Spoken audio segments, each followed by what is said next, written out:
வாழ்க தமிழகம். ஒரு ஜாதி கட்சி வச்சிருக்கிற மலமாடு அண்ணாமலை அண்ணனை பத்தி என்ன பேசுறான்னு பாருங்க. அண்ணாமலையோட தாக்கம்லாம் கொங்குல அங்க என்னங்க தாக்குறது? தாக்கம் வந்து அவர் ஜெயிச்சிருப்பாருங்க.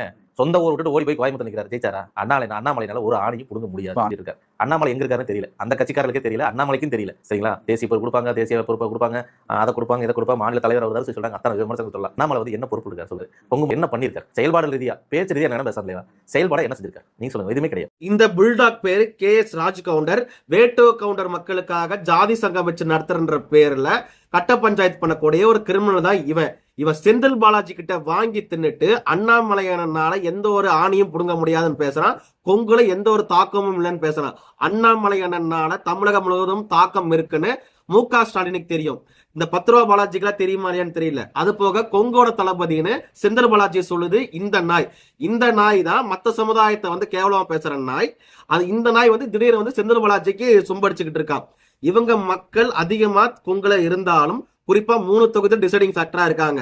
மொடக்குறிச்சி, அரவக்குறிச்சி, பரமத்தி வேலூர். இந்த 3 தொகுதியில 10 ரூபா பாலாஜி உனக்கு சீட்டு வாங்கி கொடுப்பானாடா? வாங்கி கொடுத்தாலும் ஜெயிக்க முடியுமா? இத்தனைக்கும் உன் சமுதாயத்துக்காக பேசுறல. உன் சமுதாயத்துக்கு திமுக எத்தனை மாவட்ட செயலாளர் இருக்காங்க? விரலுட்டு சொல்ல முடியுமா?